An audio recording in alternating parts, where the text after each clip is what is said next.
All right. Morning, everybody. Just recognizing that we are in the traditional territory of the Comox people.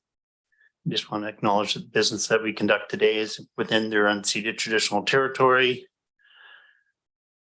In case of an emergency, we have exits on my left and also on the right, with a mustering station out at the exit of the parking lot here to my immediate right outside the building there. And washroom facilities, if you need, are through the doors, down the hallway, and to the right.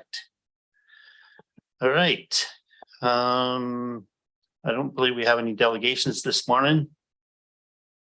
We do have some unfinished business in regards to item number 1. Do we? We'll report. Thank you, Edwin. Director Arbor? Chair, I will remove myself for this item. I did a small contract that's just wrapping up with the MRDT for IC, so we're the abundance of caution. I'll just remove myself from the meeting. Thanks. Thanks. So I'll second the motion to receive report. Thank you. And good morning, Mr. Chair. Lisa Kilpatrick is our Community Development and Resilience Manager, and Lisa will be able to provide a very brief verbal update on the delegation that presented to the Electoral Area Services Committee back in August of this year. So Lisa, if you're on the line, if you can provide that update. Great. Good morning, everyone. Through the chair to the directors.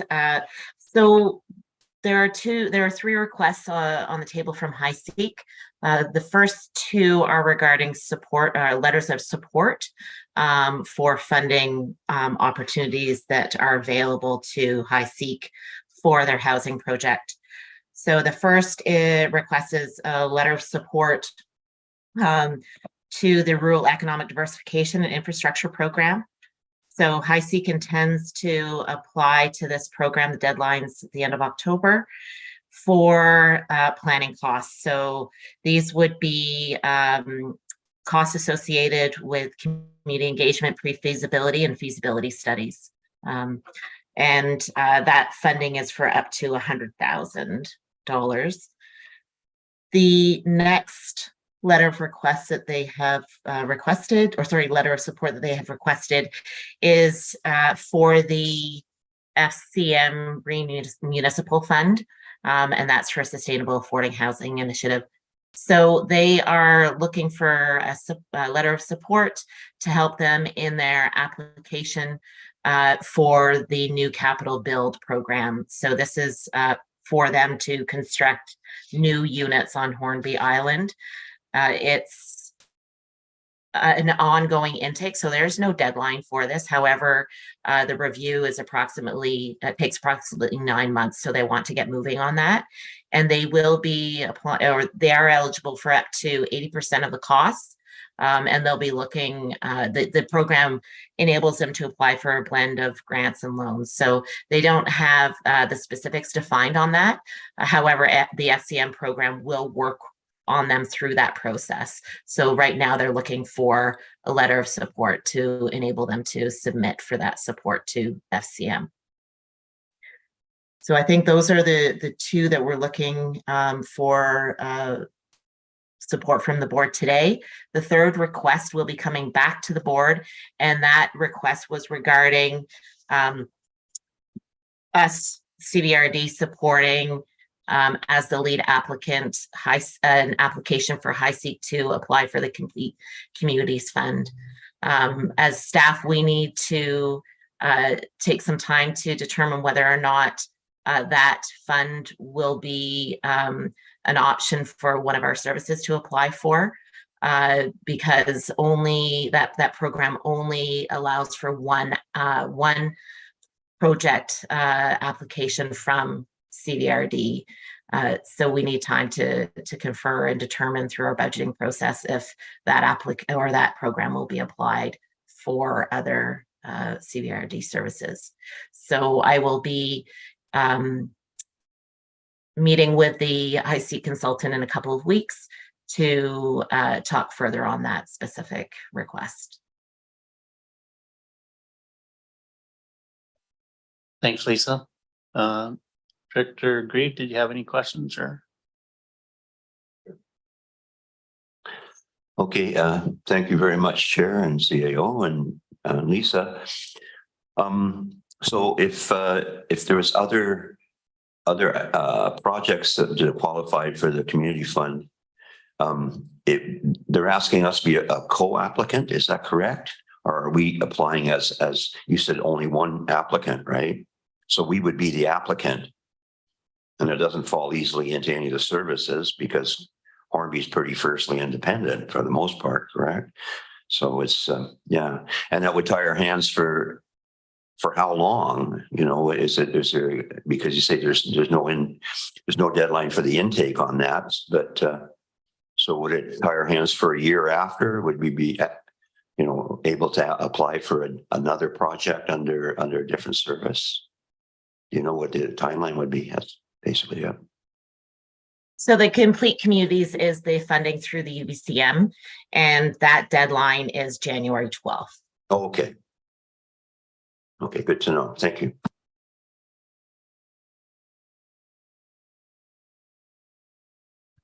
Not seeing any other questions or comments. Do we want to vote on receipt? All in favor? Care. And I guess there's a recommendation of that Chief Administrative Officer, the library support. I'll move that. All second. All in favor? Care.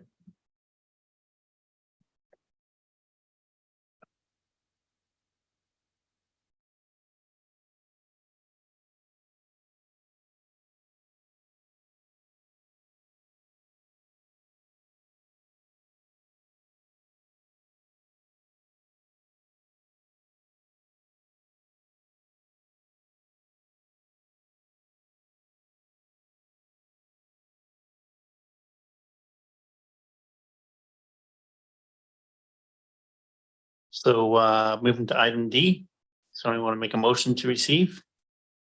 Move receipt of both minutes. Second. Thank you. Do we need any? Sorry, would that be actually? Sorry, directors, that should be the resolution status report Yes. for receipt. Oh, sorry. So moved. And then directors, we're able to answer any questions that you may have on this resolution status report. And provide any additional info. I think why it has increased is because of the delegated authority now that's been assigned to the Electoral Area Services Committee. So you will see more of these items staying active for longer as they are worked through their different processes. Director Harbour? Yeah, thanks. I think it is up to 4 pages already. So I just, there's a new word in there. Item to be concluded. So does that mean that we won't see it next time?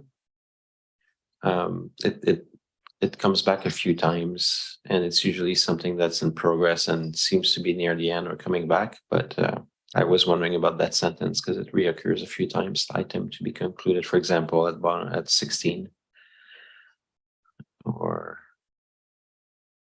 7. Yeah, if I can, I think the reasoning there is that the direction given by the Electoral Area Services Committee is given, and then staff are able to take that away and to work that into whatever process it relates to. So, for example, the financial planning process for 2024 to 2028 it is already going through staff now, and it'll be coming to the board later this year and early into next year. And so these resolutions that the committee has passed now give us the ability to take those pieces forward and build them into our various processes. So rather than keep them active on your resolutions report until the end of the budget, say, for example, next year, we're identifying that we're including them into the budget, and you'll see them come forward as part of the budget. So trying to be clear that the committee has passed these resolutions. They're being actioned, they're incorporated into the other processes and work that's happening, and not keep them busy on the resolutions report. Thanks, that makes sense.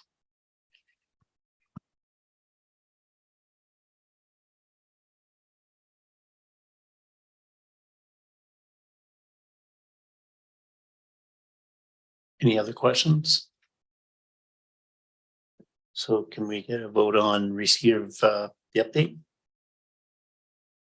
All in favor? Carried. Thank you. Yeah, I'll move next. Thank you.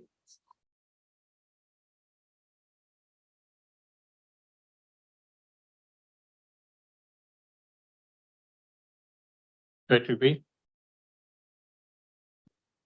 Thank you, Mr. Chair. I'm referring to the minutes, of course, of the AAPC and regarding the conceptual site plan and implementation strategy for the Comox Valley Exhibition Grounds.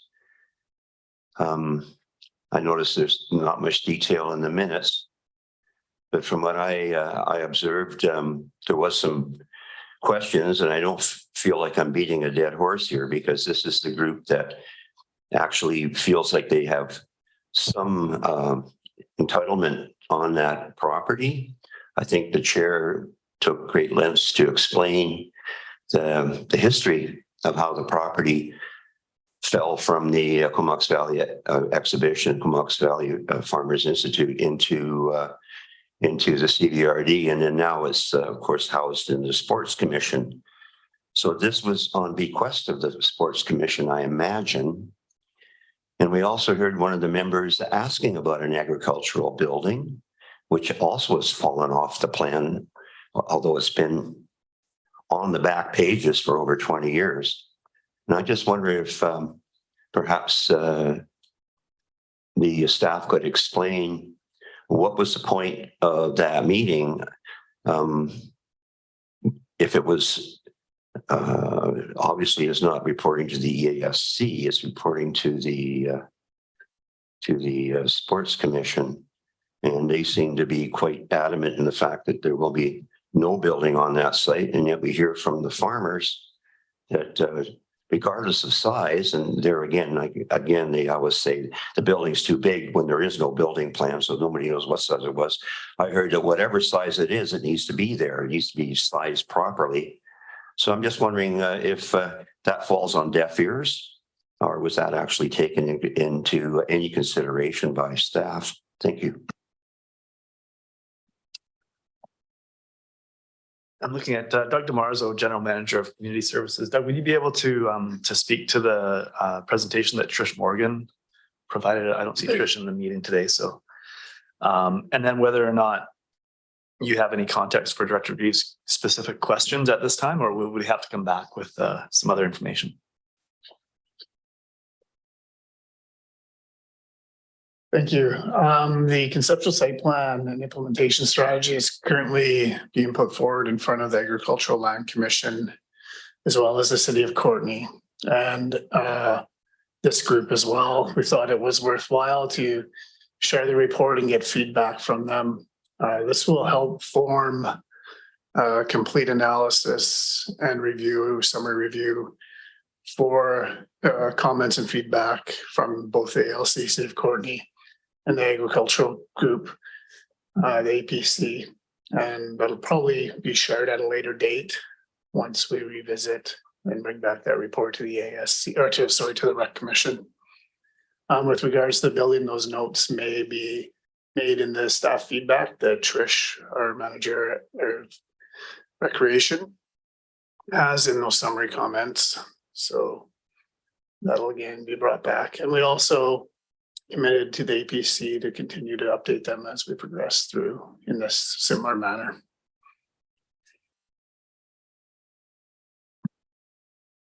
Director Harbour? Yeah, thanks. And just to note, it's the Recreation Commission, not the Sports Commission. We changed it 3 years ago in name. In terms of just further to staff, isn't it correct? I think that then when this came to the Recreation Commission, there was a consideration for a small building footprint, a new building. Is that still on the actual site plan? The site plan points to, I think it's number 10 and 11 on the conceptual plan, if you want to refer back to it, points to a area located for a storage building or a future development of a future use of agricultural building on there. So in that sense, it's adjacent between the curling club and the Stonehenge property. And during the development of that plan, I took into considerations of past conversations to allow that area to be flexible over time in the development of what is currently the conceptual site plan. Thanks. That's my recollection as well. Thank you.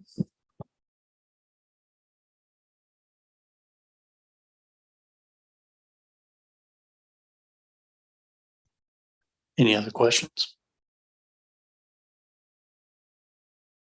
Great.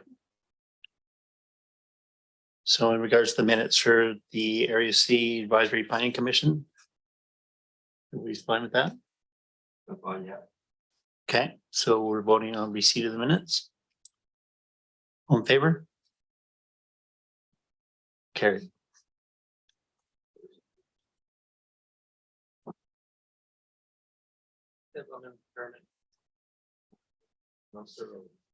Thank you.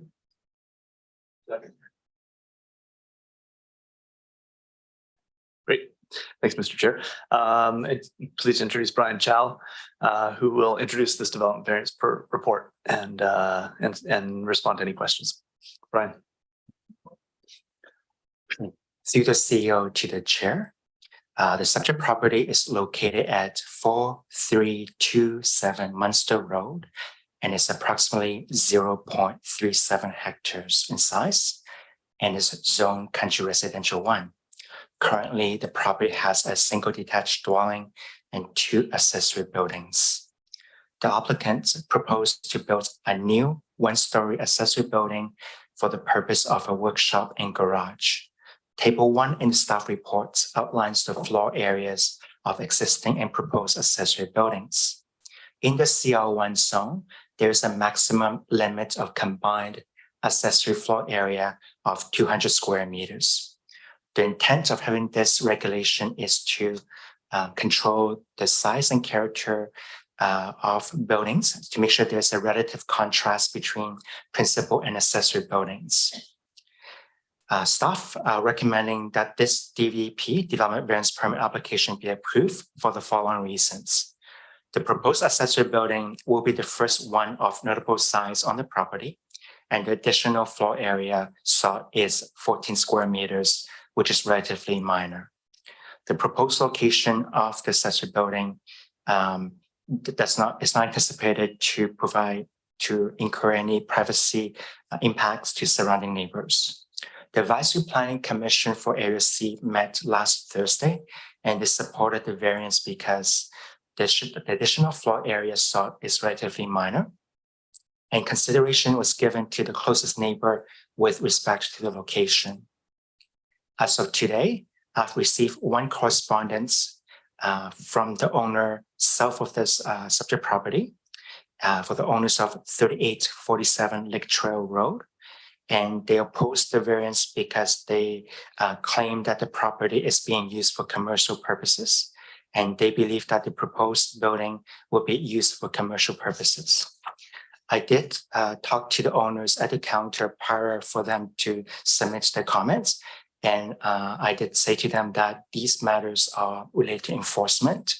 And should we receive a written complaint against the alleged commercial use of the property, bylaw officers in partnership with planning staff will ensure that the uses will be compliant according to the zone, say through the means of a home occupation application. The applicants are in attendance. Sean Justico is in attendance to answer any questions you may have, Mr. Chair. Thanks. Do we want to ask some questions to staff prior to having the applicant come up, or have the applicant come up? Okay. Director Auer. Yeah, thanks. And my question is, it's the first time I encounter basically a letter of correspondence in regards to this kind of proposal, which sounds like a bylaw complaint.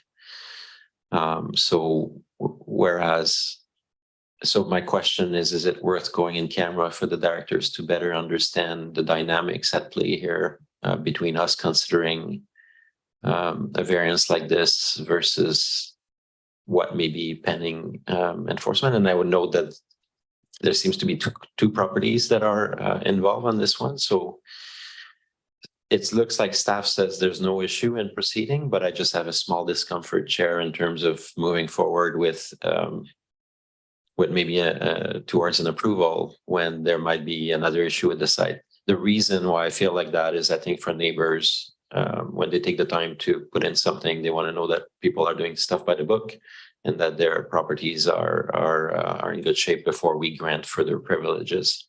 So I'm just wondering if it's worth going in camera or whether we can just continue on, but I struggle with this one.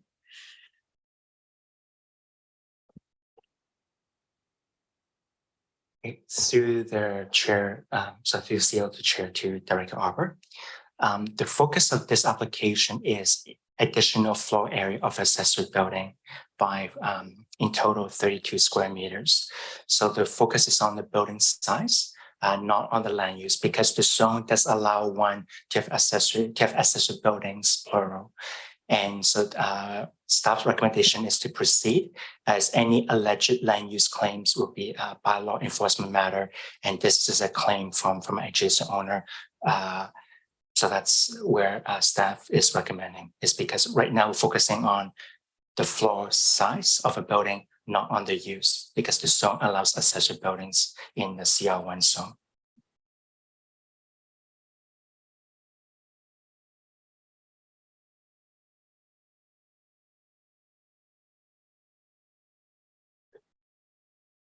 Director Green. Thank you very much. So, yeah, so as I hear it, then it's just regarding the proposed shop, which, you know, to me looks like it's tucked away quite far. Little bit of a, not, you know, a little bit of a setback issue, but you know, we see these all the time and it is a shop, so I will be supporting it.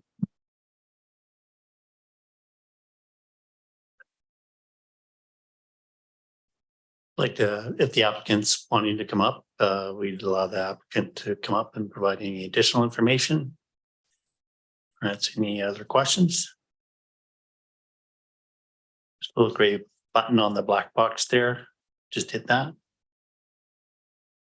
Guys, Sean Jesco.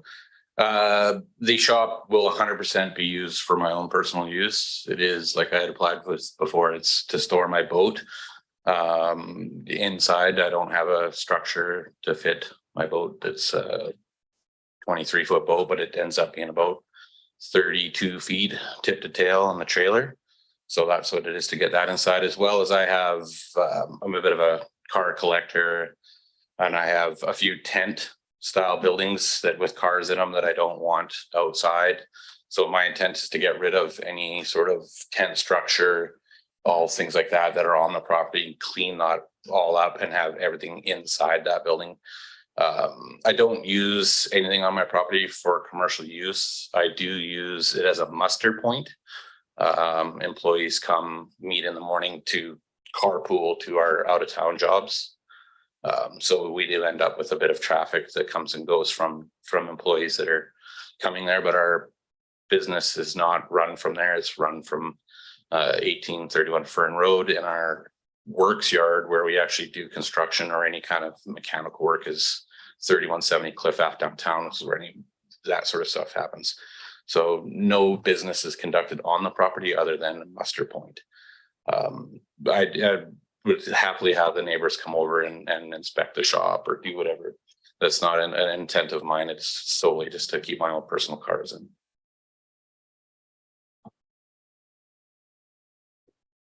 Thank you. So voting on receive report, unless there's any other questions. All in favor? Carried. Now moving to recommendations. Oh, sorry.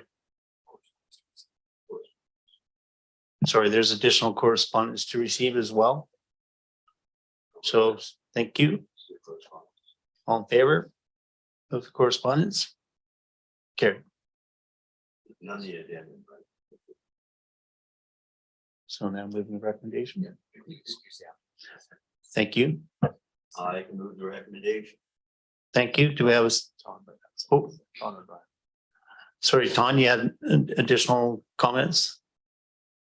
Through their acting CEO to the chair. I believe their the Jason Neighbors is in attendance this morning and might want to speak to the application.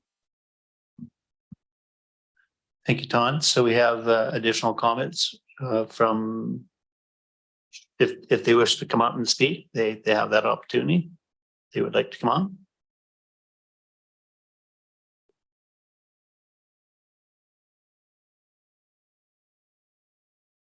Little gray button there at the bottom of the black box. There you go. Yeah, Don Acorn, we're the neighbors in question here on this property. The question whether the land is being used for commercial use is I disagree with Sean on that. There's 4 cube vans and a flat deck parked there nightly. His employees do come and go from there, pick up their vehicle and go to work. This is on an ongoing basis, and I disagree with his comments about not being used as commercial. The bylaw states there's only 1 commercial vehicle allowed to be parked on the property, and there is 5 parked there on a daily basis. So I think that's all we have. I guess we have the option to proceed with bylaw enforcement, and we'll make that decision in the near future. I'd like to thank Brian for helping us through this process, explaining the whole thing with the variance, and that's about it. Thanks. Director Arbor? I was gonna have a quick question for the neighbors, but yeah, if you can just come back for a second. And just press your mic again. Yeah, good. So I'm just wondering, so from your perspective, it's you have concerns with the use, but I didn't hear too much concern with the siding of the proposed shop. Is that correct? A little bit bigger shop is probably not going to make any difference one way or the other to us. No. Thank you. That's helpful.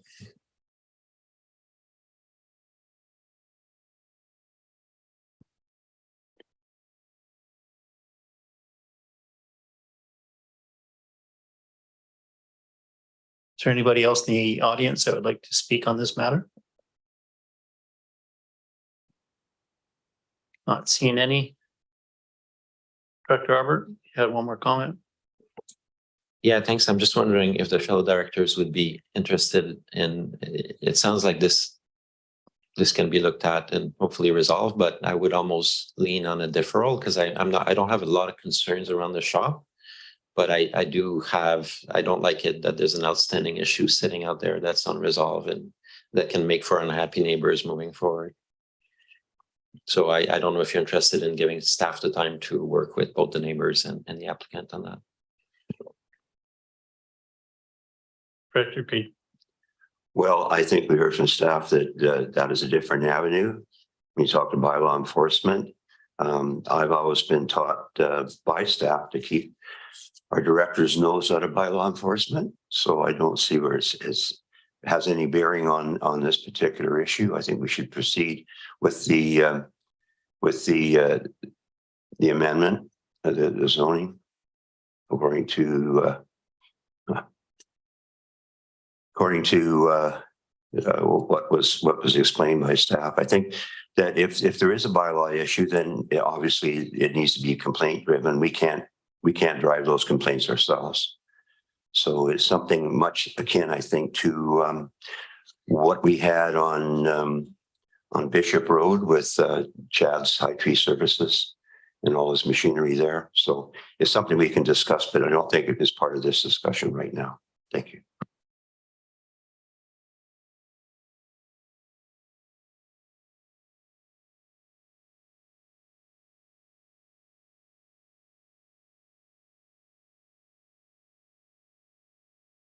We have a motion to first and second the recommendation.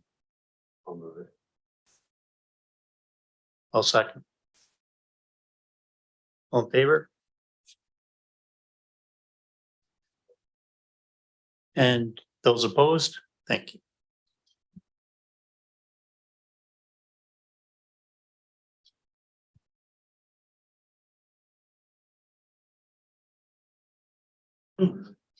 Going to item 3. Thank you.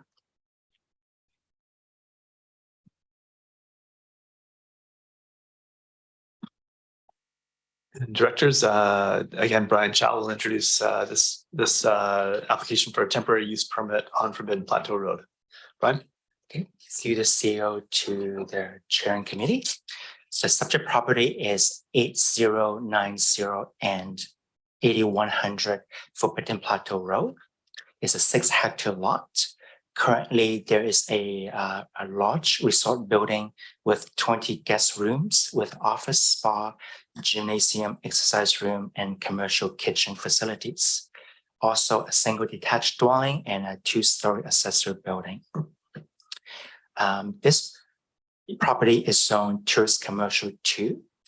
And when there was a new owner a few years ago, the new owner was running it as a form of a care facility, but they only ran it in such a way where it's not defined as a community care facility yet. So currently we have another owner who submitted a temporary use permit application to use the existing building as a community care facility, which is licensed under the Community Care and Facility Act. Island Health is responsible for licensing and routine inspections. This proposal does not require any new buildings or expansion of existing buildings. As mentioned before, this property is zoned tourist commercial 2, which is meant for services for the traveling public, but does not explicitly permit the proposed care facility. A temporary use permit, as you may know, provides opportunity for CVRD to include and enforce conditions within the permit for the temporary use. The maximum term is 3 years, and it can only be renewed once. If there is a chance for renewal, the CVRD may deny renewal or impose additional or new conditions to mitigate any impacts from the past performances. In this case, a temporary use permit is a reasonable tool to test the compatibility of the use. The applicant opted to make a TUP application.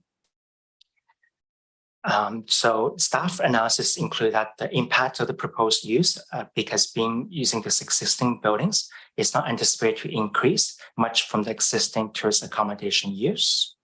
As the property is at the end of a dead-end road, fire safety and emergency planning are important considerations. As such, the temporary use permit conditions include the enforcement of 5 smart BC priority zones around buildings to maintain non-combustible areas. In combination of this application will need to go through a building permit application in which a professional architect will need to review the building against the BC Building Code and BC Fire Code. So these required steps will help to address fire safety and evacuation concerns. It's therefore recommended that a TUP be issued for a term of 3 years. The Advisory Planning Commission met last Thursday and they supported the TUP application, and they encouraged staff to work with applicants to participate in fire response planning. As of today, we have received one adjacent owner letter from the owner at 5467 Grouse Road. In summary, the concerns were, while they recognize such a facility a necessity, they do have concerns with the safety of the neighborhood, and they do recommend the operator to have security protocols in place to ensure clients do not roam freely around the neighborhood. They also ask about public notification for the committee. We have reasonable effort to notify adjacent owner letters with mailouts and hand delivery of notices, as well as there was a required statutory ad in the last Wednesday's issue of Comox Valley Record. Mr. Chair.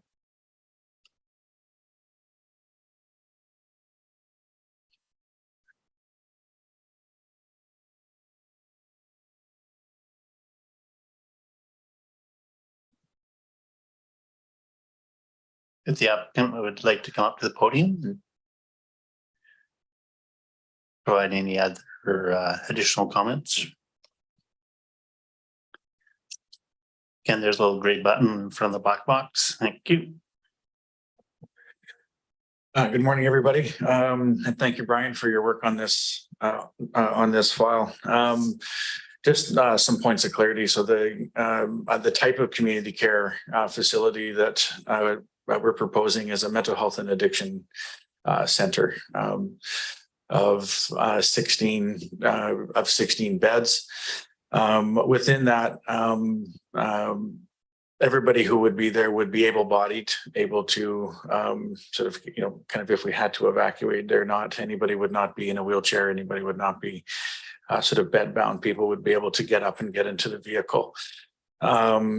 Just a little bit about our operation. I mean, and a sort of short version of my own history. This is the third center of its kind that I've opened up on Vancouver Island. The first two are still operating at 75 and 82 beds respectively. And they're full because the need is that high. This particular property, sort of it has that isolation factor that is a benefit in doing this work, right? This can be challenging work if there's a liquor store next door, or if there's a quick way to get out. So, there's a lot of reasons why we love this property, but that's certainly one of them. Sort of to speak, the concern brought up by the neighbor was when it was previously owned by somebody else. It was not, or sort of operated by somebody else. It was not us that was operating. It's just difficult for me to speak to. There are things that we absolutely put in place to ensure that the person is appropriate for the type of location that we are, for the center that we have. Thorough screening process. In the 25 years that I've been operating centers on the island, I've had very good relationships with the neighbors and have not had security concerns in the neighborhood surrounding us, because there's a screening process in place. There's mental status exams done on somebody every 12 hours where we can sort of sense if they're are unsafe. We have 24/7 RNs on staff, registered nurses. We have addiction physician that can attend. We're able to manage much of that on site. And I think we can certainly mitigate some of those concerns. With the amount of staff that's there, we notice if somebody leaves the property, et cetera. So since we've sort of taken over in March, there has not been any concerns in the neighborhood. We held an open house just before we took over. These concerns were brought to us by other neighbors. We explained what I've just explained to you, and have had good relationships and had sort of good communication. There has not been any issues kind of since we've been there. So I do think I could speak sort of directly to the correspondence, and I would certainly invite to have that direct correspondence if appropriate with the neighbor themselves to talk about what we've done, because in any other time that we've done that, everybody has been satisfied. So I do believe we can address that appropriately.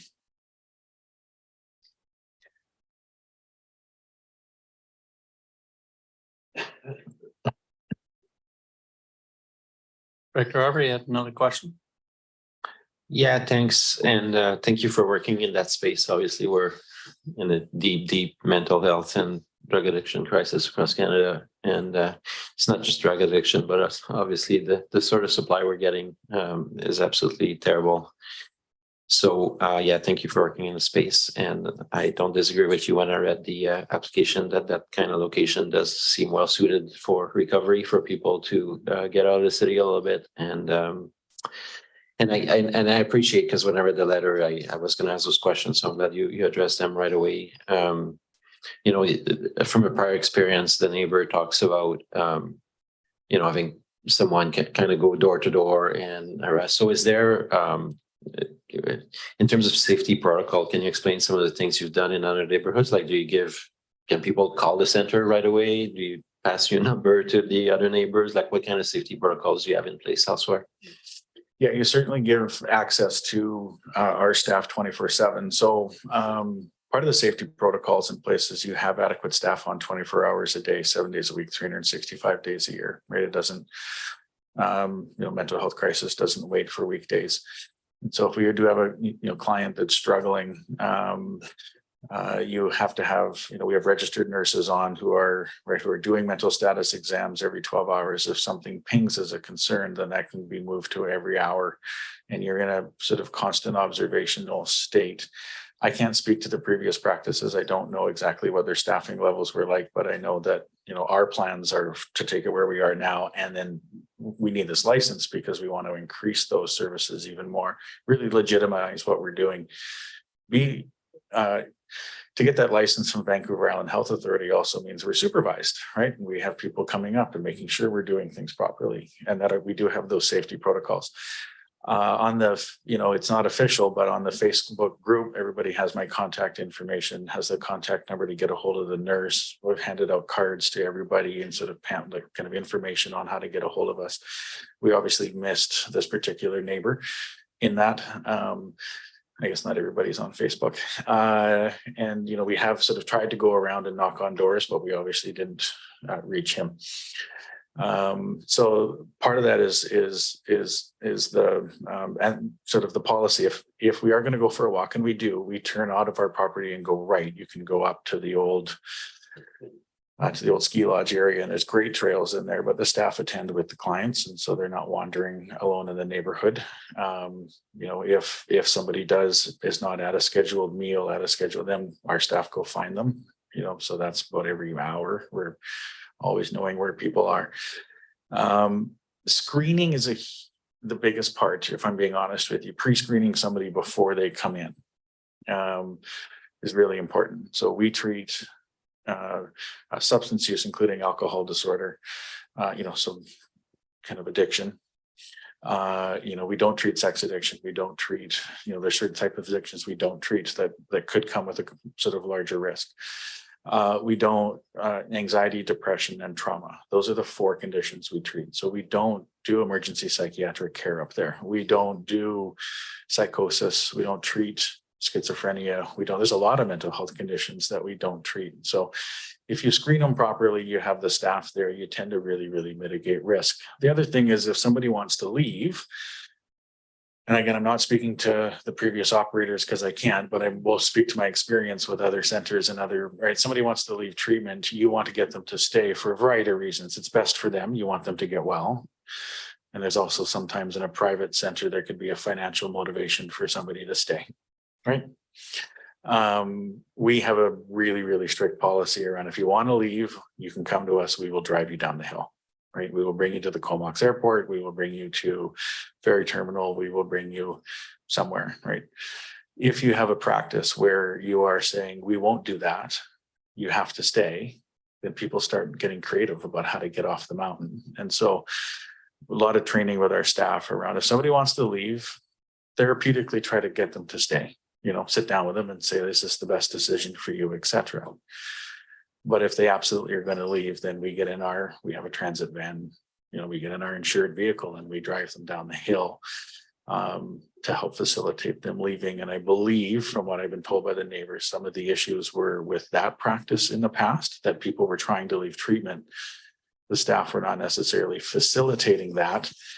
So then they went to the neighbors for rides. And so we won't be doing that. Thank you for providing all that insight.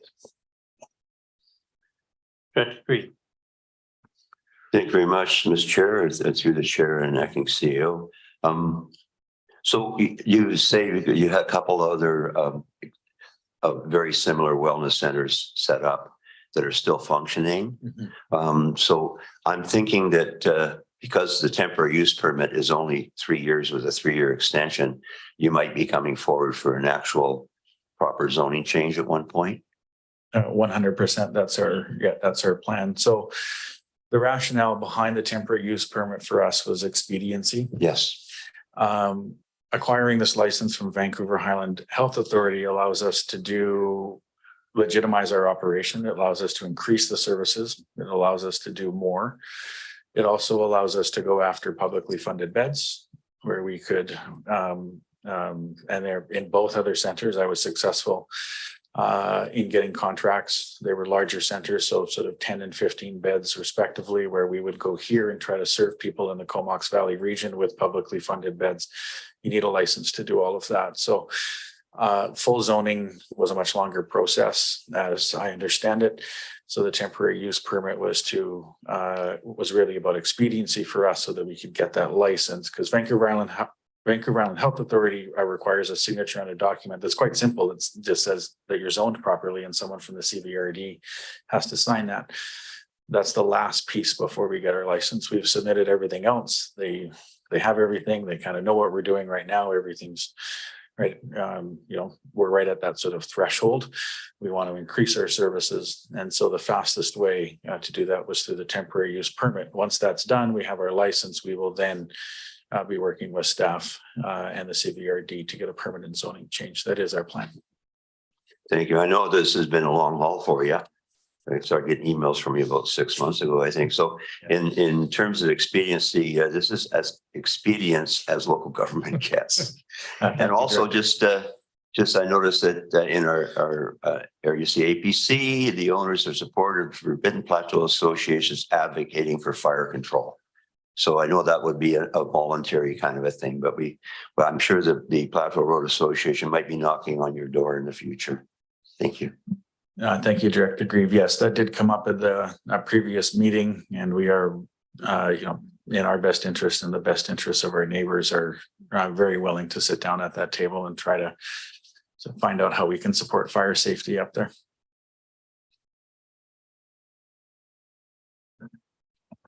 Thank you. Thanks for coming up, for answering questions. We'd like to provide an opportunity for the public if they would like to come up to the podium and share any comments or concerns at this time in regards to the application. Not seeing any. We'll move forward then in regards to voter receipt. All in favor? Carried. And we have some recommendations as well. Oh, sorry. Sorry, we're also supposed to move the addendum. I'll put that forward. You vary the agenda. Forward the agenda. Thank you. All in favor? Carried. Now we consider the agenda. Anyone? All in favor? Carried. Now the recommendation. Somebody would like to make a motion in regards to the recommendation.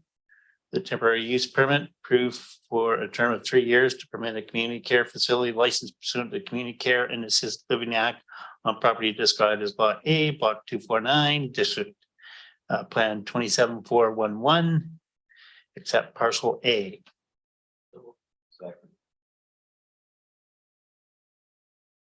And also we have corporate legislative finding that the corporate legislative officer be authorized to execute the temporary use permit once the applicant has provided a written acknowledgement that the applicant has read, understood, and agreed to the conditions of the permit.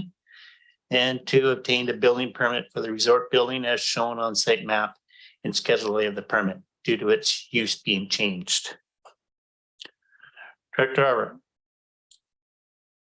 Yeah, thanks. It was really good to have the applicant here today. And I'd like to say that if there's any concerns in the community, the beautiful thing about a temporary use permit is it is for 3 years, and then they would have to come back to rezone. So there's that really nice period as opposed to a straight rezoning where the community has to live with it forever. So I think it's kind of a perfect setup, and I wish the best of luck to the applicant.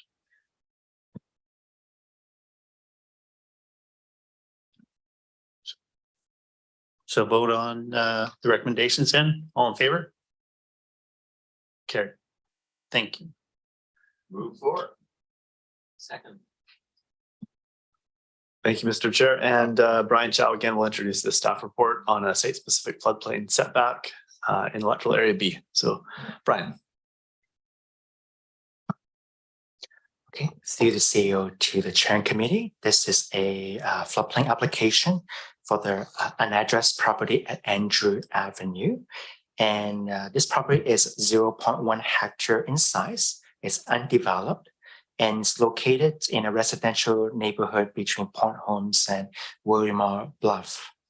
While the property is not oceanfront, a single detached dwelling is proposed within 100 meters of the present natural boundary and within the coastal floodplain as mapped in the CVRD's Coastal Flood Adaptation Strategy. According to the floodplain management bylaw, construction of habitable area within this area must adhere to the flood construction level and floodplain setback to the year 2100 as prescribed by an engineer. So in this case, an engineer report was submitted and the engineer prescribes a minimum flood construction level of 5.7 meters. The vertical distance will be met by ensuring the habitable space will be above this minimum requirement. For the floodplain setback, the engineer calculates that it will be beyond the extent of the subject property, leaving no building envelope. To accommodate the development of this single detached dwelling, which is permitted in the zone, a floodplain application is needed. The engineer prescribes a reduced 68-meter setback from the present natural boundary and deems the dwelling safe for the intended use, with the implementation of several risk reduction strategies. These strategies are listed in the report. Staff recommends the board require engineer's report to be registered as a covenant against the land title of the property and a clause indemnifying the CVRD from liability be included. The applicants are in attendance. They're Jim Moreau and Nora Farrell to answer any questions you may have, Mr. Chair.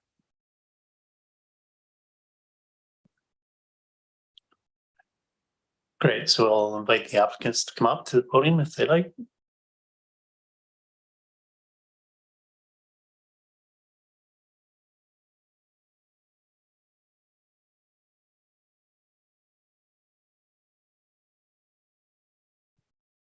Good morning. My name is James Morrill. I would like to thank the Planning Department and Brian Chow for the preparation of our application and the committee for its time in reviewing and considering it this morning. Thank you very much. Is there any questions that I could answer for you, or maybe a little brief history of our intentions? My brother-in-law Noah and his wife Linda acquired the property approximately 15 years ago with the intention of building their retirement home on it.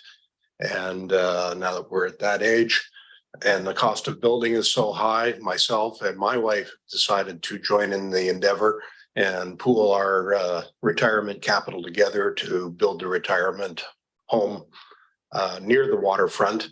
And as well, Noah's asked me if I would participate because I'm an aerospace engineer and that works in system design. And he was very interested, and we are now very interested and keenly in not only building a flood-proof house in the sense of the bylaw in terms of setbacks and flood construction level elevation, but in terms of systems in the house, such as secondary pumping systems and choice of materials so that, for instance, ground floor, even though above the anticipated flood levels, will be all of inorganic insulation, et cetera, which would be resistive to mold or other problems caused should we find that we do have more elevated water levels in the next 50 years than expected.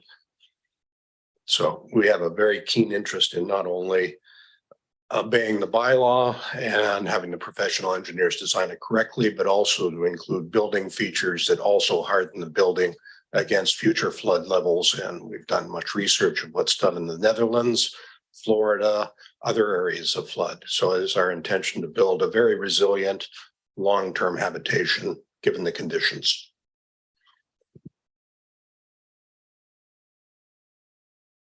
Any questions? Director Green. Well, I know we always err on the abundance of caution, but I'm asking staff, I guess, through the acting CAO, whether we ever have experienced a 5.7 meter flood surge in living memory. I know the engineers do that, but I'm just asking. That's a lot of water. Thanks. And Alana Mullally, our General Manager of Planning and Development Services, can provide some context around that. I think the answer in part relates to the setbacks that are established and that we're working towards and anticipating in terms of future floodplain and sea level rise. So, but Alana, please add some context. Through Chair Hardy to the directors, it is a lot of water and we have seen it with storm surge. So our greatest hazards on our coast are erosion and storm surge, even over sea level rise. And so the good thing, of course, is that with storm surge, the waters will recede quickly with the tide, but the damage, as this applicant has described in some of the systems that you're thinking about creating, can be done very quickly. So it's not so much from the sea level rise here that we would be concerned about that kind of water, rather those incidences of storm surge.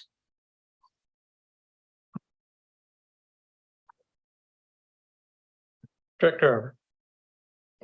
Yeah, thanks. And I appreciated the background and your intent. I think it's really good to see homeowners who are walking into this and it's not necessarily seen as red tape, but they understand that the risk is real and that you're adjusting the build accordingly to minimize damage. So I want to commend you on that. And I have no problem with the proposal otherwise, and wish you a good construction project.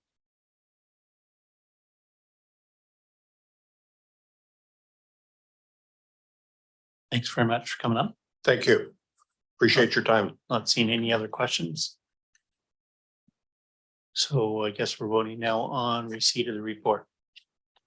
All in favor? Carried. Thank you. So all in favor? Carried. Thanks very much. Thank you. Item number 5. Thank you. Thank you, Mr. Chair. And I'll introduce Jody McLean, our Senior Planner of Development, to introduce the staff report for a rezoning application on Kilmarnock Road. Jody. Thank you, Acting CEO, to the Chair and Directors. So the applicants here who are attendants in the gallery, they're pursuing a cultivation license from Health Canada to grow cannabis for commercial purposes. The CVRD rural zoning bylaw prohibits cannabis production in all zones, but the official community plan includes policies that allow for consideration of cannabis production in agricultural and industrial zones. The report in front of you provides some analysis of the proposal relative to those official community plan policies, which are oriented towards addressing potential nuisances, conflicts with nearby land uses, planning for impact mitigation, and so forth. So the specific proposal here is to amend the zone on this one property, which is an agricultural zone, to allow for cannabis cultivation. And this would involve retrofitting the existing farm buildings with specialized equipment to grow cannabis indoors, along with some associated workspaces. So just as an overall, cannabis production is federally regulated activity. The Federal Cannabis Act and its regulations state what activities can occur within that building, what good production practices involve, what's acceptable for filtration and ventilation and cleanliness, and what security measures must be in place, and what products can be produced and how they're packaged and so forth.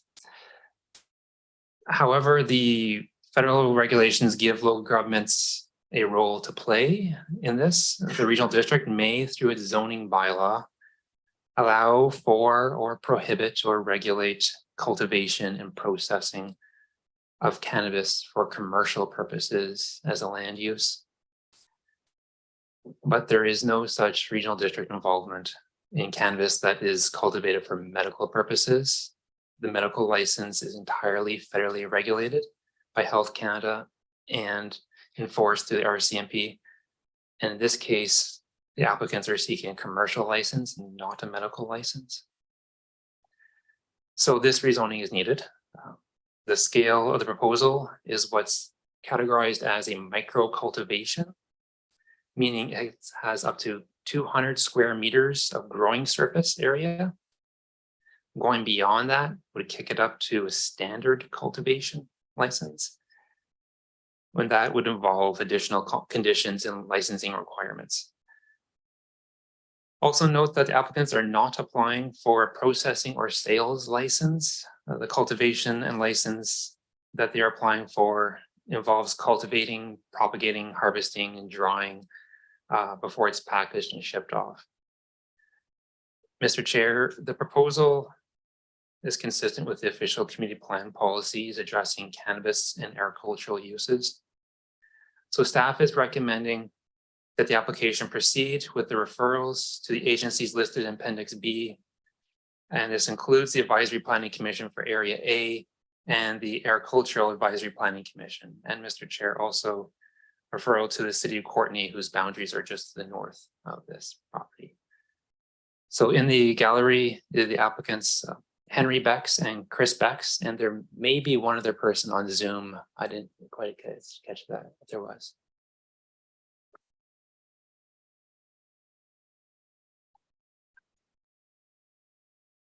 Director Arbor? Yeah. I don't know, yeah. Oh. Okay, so we're gonna invite the applicants up first then. Okay, the Becks would like, if you wouldn't mind coming up. Again, there's a little gray button at the bottom of the black box there. Oh, there we go. Yep.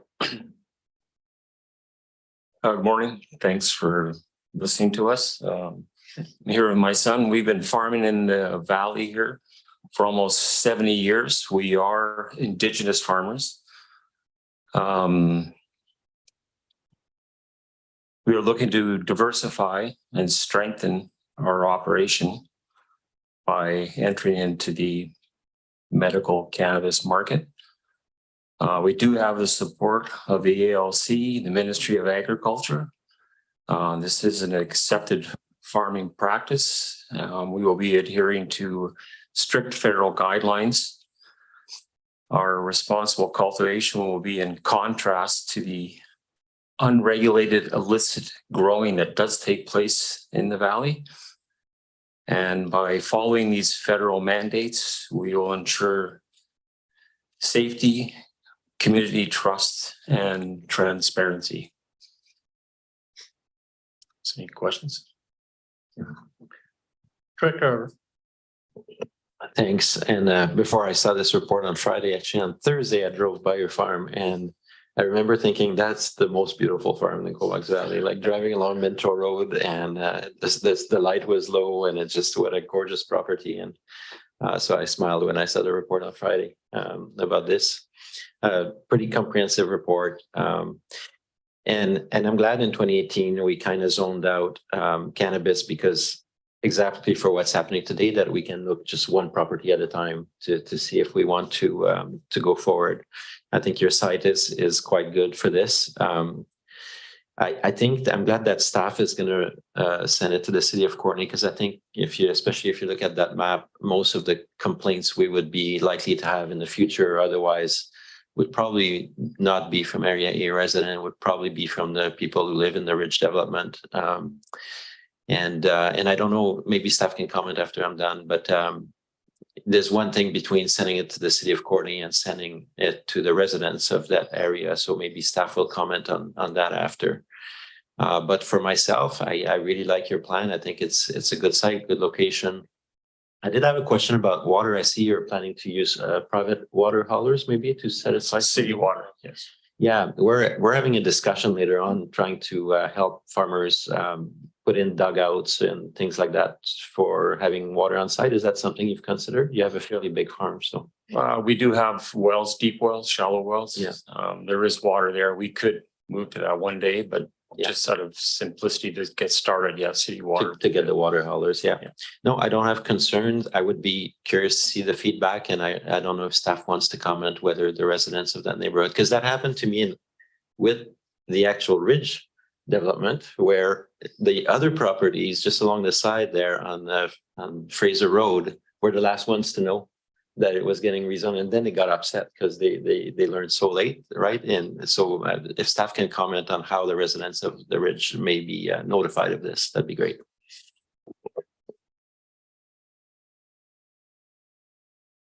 Yes, we'd have to notify them prior to public hearing, and it would be, they'd be captured in that. A certain amount of them will be captured in whatever is within a couple hundred meters of the property in question. We would work with the city of Courtney to obtain addresses and mail them. Director Green? Thank you very much, and thank you guys for coming forward. Couple of technical questions. It's quite a large space. I mean, it's quite huge. But and it's a concrete floor, I take it. So you're going to be growing in some kind of a medium. Yeah, we grow in sea containers. Yeah. So with the drip and all that, Pardon? some kind of drip irrigation and all that. Oh, yeah. Yeah. And under lights. Under light, yeah. So this is obviously Health Canada strains that they want. Yes, yeah. So And the company we're dealing with is out of Winnipeg, Manitoba. They supply the sea containers and all the lighting and everything. So it's pretty much a plug and play situation where the sea containers show up and we just put in the drainage, the electricity, and away it goes. So not necessarily THC stuff. No, there's different. Low THC. Yeah, depending on what their uses. Our interest mostly was the medical side as far as oils, that type of thing to help, because a lot of the product will go to help retired RCMP and military.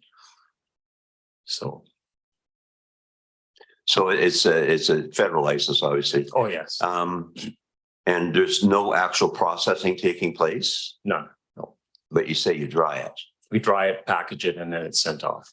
Because I'm just wondering how that jives with our bylaws around wineries. Because when they grow the grapes, they pay the agricultural rate, but when they put it inside and put it in bottles, it's a commercial.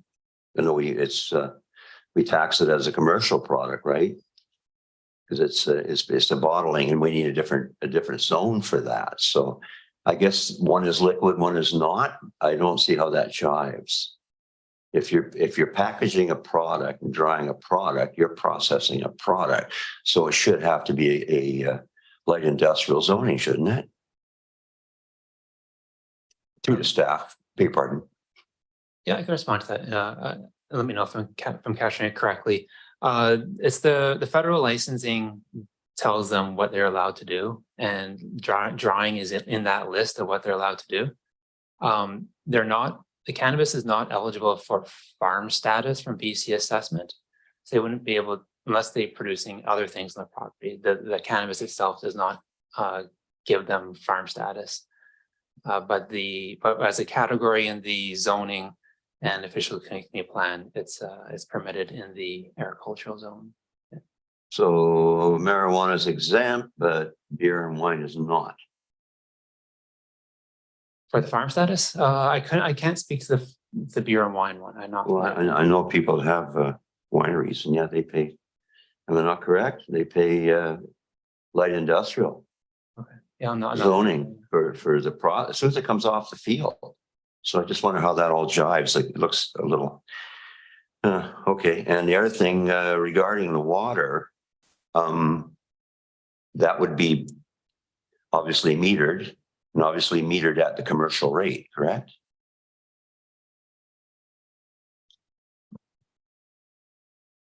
Looking to Jody on the actual water connection for the property.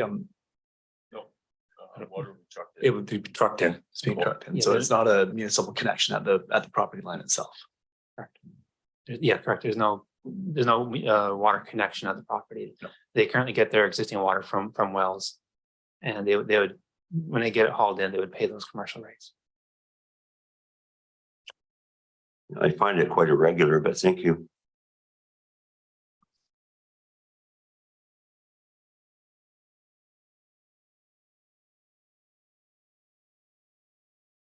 Any other questions, comments? So we're voting on receipt of the report.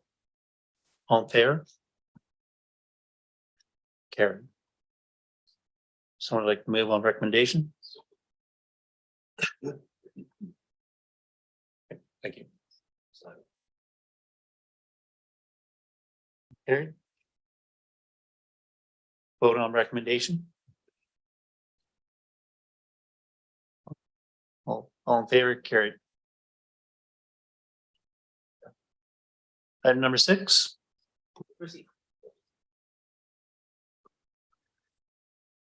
So thank you, directors. And this staff report is a referral from the August 29th board meeting with respect to some delegation requests that were made by the Mid-Island Farmers Institute. The board referred this report to this Electoral Area Services Committee meeting today, and staff are available to answer any questions that you might have of it. I know that Mark Rutten and Alana Mullally have both contributed towards this report and can assist with any questions that might arise.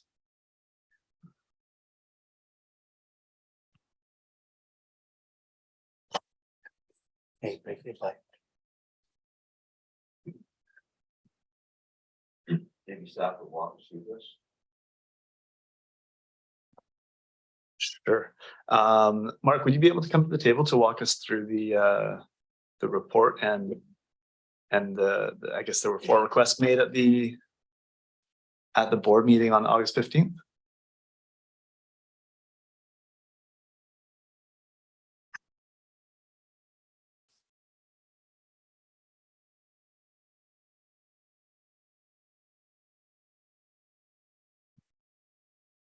Thank you. So through the CAO and through the chair, just bear with me for one moment here while I bring the report up.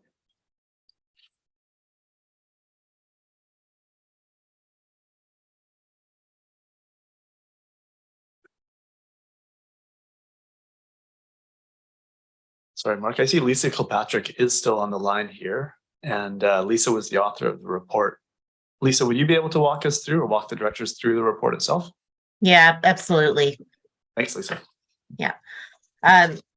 So the report that we put together was designed to provide the directors with information on what is already occurring within the staff work plans that may feed into this request. So there were 4 requests on the table. Request 1 was for the CVRD to coordinate development of a watershed roundtable. Understanding that the agricultural sector is in a crisis right now, we do have 2 key pieces of work that we are working on right now. One is around the development of the watershed stewardship service, and that presentation of the study results will be coming in early 2024. We have the agricultural plan update, which is underway.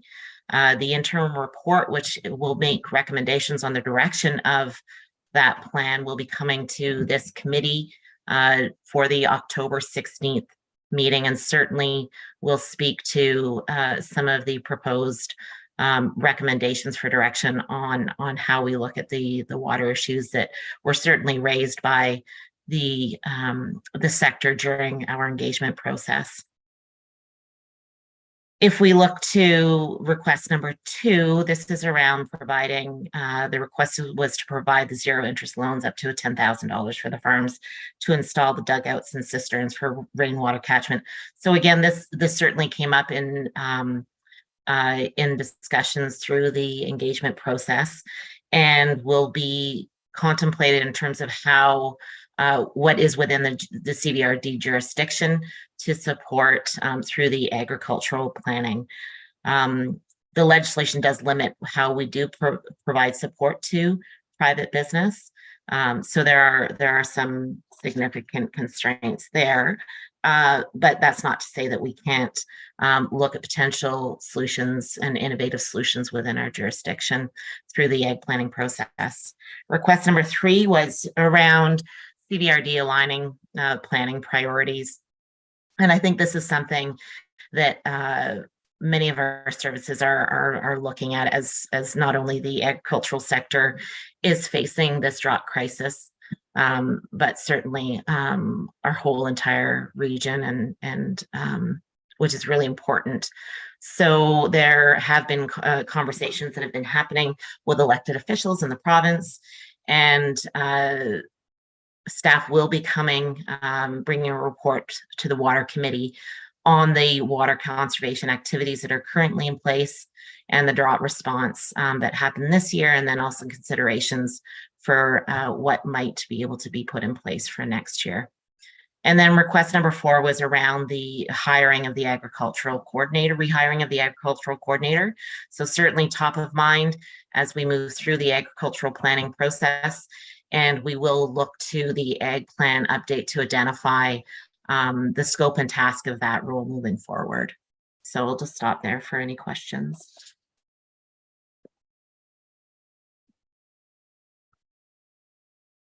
Patrick Reed.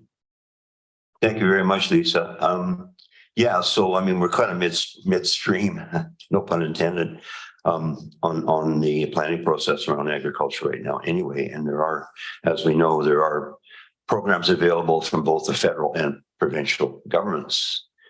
But I do think that, and this is something I want to ask through the acting CEO to staff about the financial implications, whether or not well, backing up a little bit, a few years ago, quite a few years ago now, we convened a forum, just a roundtable that included fisheries, the logging, upland resource, and farming. It was called Farmer Forester Fisher Forum.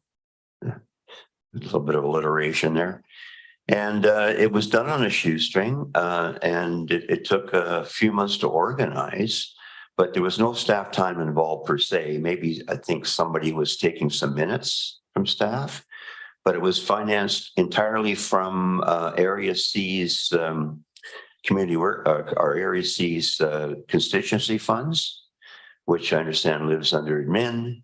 So I'd like to ask Kevin DeVille what he's come up with, if there is any money there, where we could possibly use the facilities here and invite people from the province, from the industries, just for a morning of a round table, maybe a lunch, something like that. So if I can just ask staff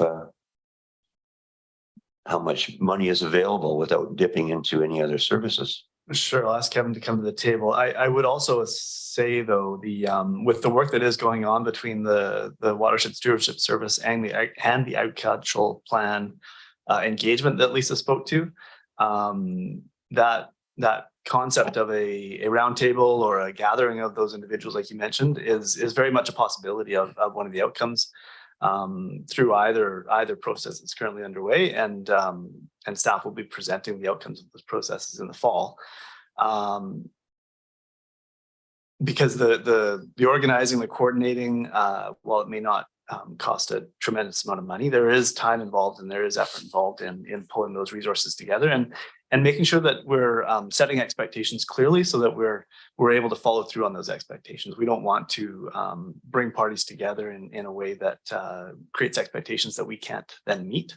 So we do want to be thoughtful and purposeful in taking steps and addressing these requests from the Mid-Island Farmers Institute, but also the work that's being done in the ag plan and the watershed stewardship work. So that when we do present options and recommendations to the board, that they do tie to the goals and outcomes that are being sought. So Kevin, I don't know if you have any detail on the constituency expenses and potential funds there. Thank you, through the acting CAO and chair, to the directors. So yeah, I'll certainly only speak to kind of the constituent expense and the availability of funds there. I'm certainly not able to speak at this point as to how the previous forum was funded. I'd have to certainly look into that. But Director Grieve is absolutely correct. Constituency expenses sit within our electoral areas administration service, our function 130. And those are usually set aside on an annual basis to support each director's constituency offices or their ongoing expenses there as such. Constituent expenses are really governed by the board remuneration and expenses bylaw, particularly Schedule D, and that kind of outlines what kind of eligible expenses constituency expenses can be applied to. Community forums is actually deemed an eligible expense based on the bylaw. Currently in 2023, each electoral area director has $3,000 budgeted for their respective constituent expense needs. That's largely due to the fact that coming out of an election year, we do tend to bump them up slightly, given kind of normal availability, just in case there's any new directors, that certainly have come forward, and if there was any additional requirements. At this point, out of that total $9,000 that is budgeted in 2023. Approximately $1,800 has been spent to date across all three electoral area directors. So there is certainly some room from a fund availability perspective. And I think actually our acting CEO is one of the last remaining fossils that actually remembers that forestry farmer forum. And it wasn't solution based. It was just information based. There was no outcomes expected from it. And we made that very plain right off the bat. It did take quite a lot to get DFO there, though. They weren't really too warm to come. But we did get somebody from DFO and somebody from BC Fisheries, freshwater fishing. And I know it may sound like a duplication of the Solom River project, or maybe our ag plan or whatever, but I think it's important at least to demonstrate that we hear quite loud and clear the concerns. I did have the opportunity to speak with our Ron Ray Leonard, our MLA, on this issue, not specifically the request, but just the concerns. And I found out quite a lot about some of the misunderstandings, and it would probably be good for the province to be there to explain when it comes to dugouts. There's licensed dugouts, unlicensed dugouts, lined dugouts, unlined dugouts, dugouts with infiltration of groundwater, and dugouts without.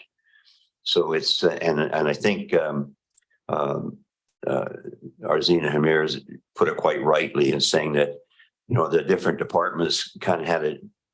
We're all over the map on what was going on with the water and aquifers and everything else. So I don't want to get contentious on this, but I think it would be advantageous to even convene a small group. And if the other directors would be willing, I don't know where else we could get some funds for it, but it's not. It is something I think that needs to be done, even on a shoestring, just to do it while memories are very live to the situation right now. I mean, come November, it'll be pouring down rain and we'll forget all about it. So, not to belittle the programs and policies we've got right now, but just an informal talk shop, I think would be very beneficial. I look for support from the other three directors if possible, and also I guess the use of the facilities as well. So I throw it out there.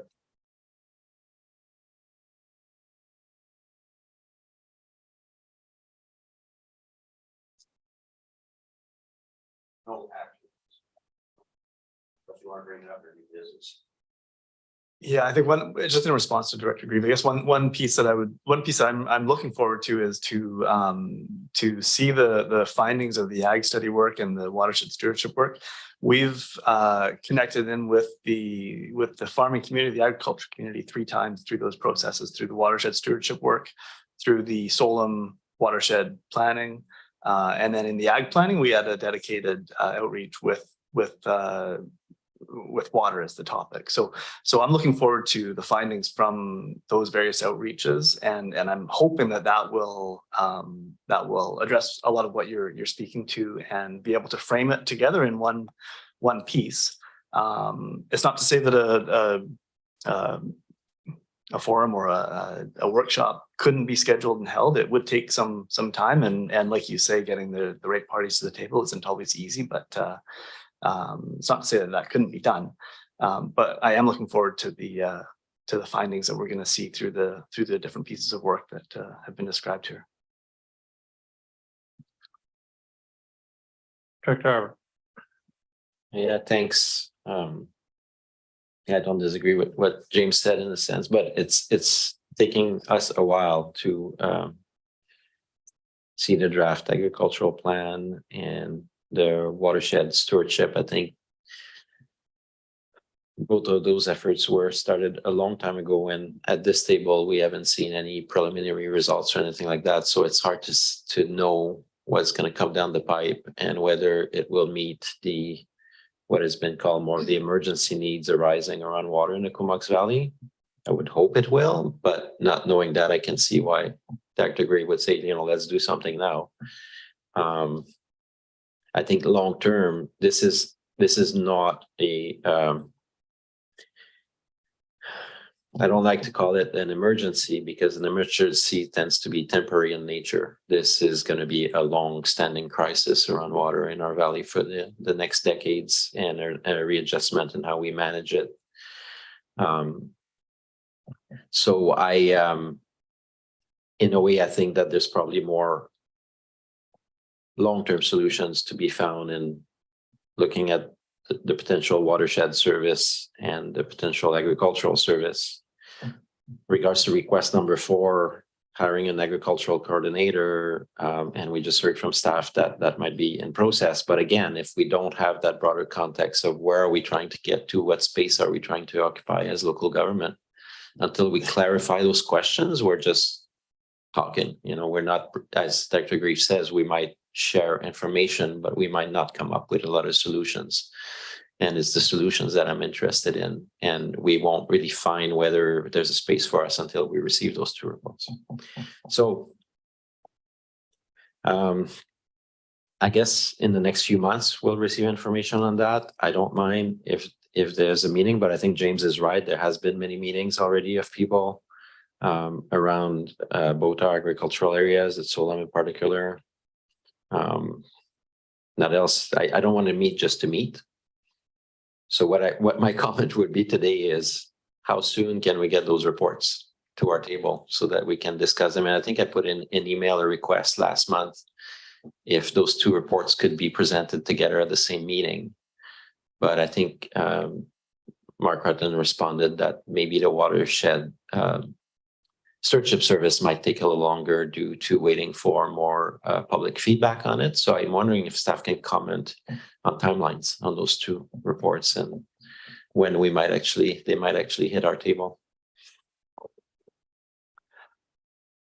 I actually don't have those dates in front of me right now. I'm just getting myself got back in the office here. So Mark or Lisa, you're both on the line here around timing. Yeah, I can speak to the watershed stewardship service study work. So it's not a public consultation that we're doing. It's other stakeholder consultation that we're trying to wrap up. And that really is like the report. I think I might have reported before. It's 90% done. We've got it drafted, ready to bring forward. Just hoping to connect with stakeholders one last time, which we haven't done yet. But following that, it will be, within a few weeks following that consultation or a month. So I'm sorry, I can't give you the date, the meeting, but I'm expecting in the next few months.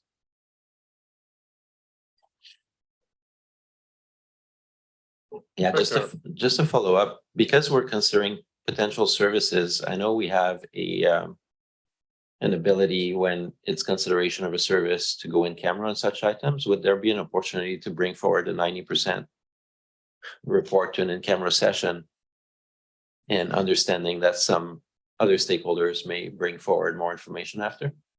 Because I really don't like operating in the dark where the community is asking for our help and staff has way more information than elected officials right now on what the possibilities are. And we basically don't have any answers or feedback for people other than to say, well, we're waiting for reports. At this time where the community is really anxious about the future of water, especially, it's not a great spot to be in. Yeah, we can certainly consider that preliminary reports where there's rationale to be in camera. We can do that. We can also look to provide more of a framework of what the watershed stewardship report, how it's structured and what it might seek to achieve in shorter order than originally planned without having it fully complete.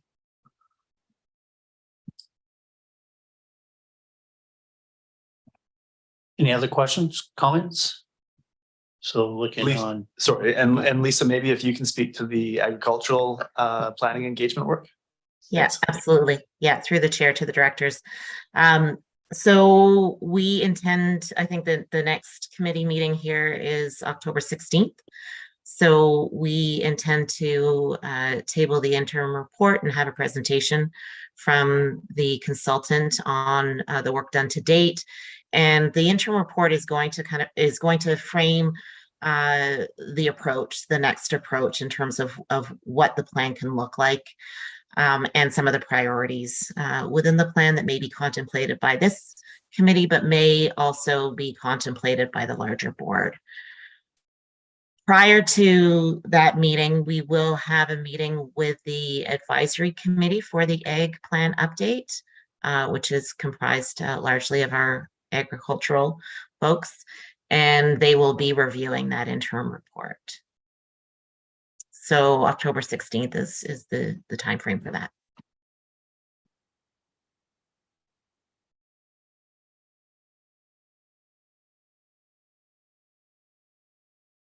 not seeing any more comments or questions. So again, we're moving on. We're voting on receipt of the report. All in favor? Carried. Thank you. Item number 7.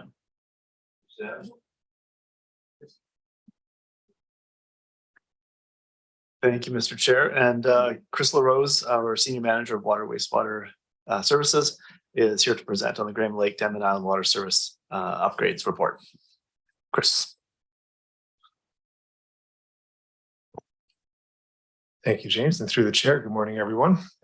Yeah, a brief report on the agenda this morning with a request that we've not discussed before. We're in parallel with this, we're working hard to address the analysis and research items that were identified in early summer, late spring, to help us come back for a recommendation or recommended path forward for the Graham Lake service in terms of the water treatment project. But in parallel with that, we've also been progressing our kind of getting up to speed on the Graham Lake system from an operational perspective. And so what the report does here is it identifies an opportunity to fund some controls and instrumentation upgrades at the treatment plant to help reduce operational costs and risks associated with the service while we're deciding what to do and then implementing the treatment solution for the service. So the total recommended cost of these improvements is estimated at $70,000. So the recommendation is that the committee support a budget amendment to help fund those improvements. And the majority of those costs will be items that are transferable over to the upgraded system to help reduce that subsequent cost to have not much of a net impact from a capital perspective, and hopefully a net positive impact in terms of operational costs. So yeah, I'm happy to. The last thing I'll mention is just that we are, like I said, still working on the analysis for the broader issues, and our plan is still to report back to the committee in November on with a recommended path forward for the service. I'm happy to answer questions about either of those processes and the recommendation. Thanks, Chair. So before I go on with my comment, just to be crystal clear, those amounts and set of investments were basically built into the larger grant for the new water treatment plant. Is that what I read between the lines here? Well, yeah. So almost all of that infrastructure will be part of the new system. So we would, if supported today, we would implement and then transfer over to the new system. The one exception to that is is a PLC that we plan to install at the facility, as we would want to have that in place until the new facility is fully completed, commissioned, and up to speed. So that's a minor, about a $1,500 cost. Otherwise, the bulk of that would be transferable. So how the 70,000 gets paid is, we can't allocate the grant yet. So you're saying this would be an amendment to adjust the budget to increase the requisition from the water users? And not to increase the requisition, no, we can access the recommendation is that we To the reserve. draw it from reserve. Draw it from the reserve. Exactly. And then could that be replenished by the grant later, that amount, or?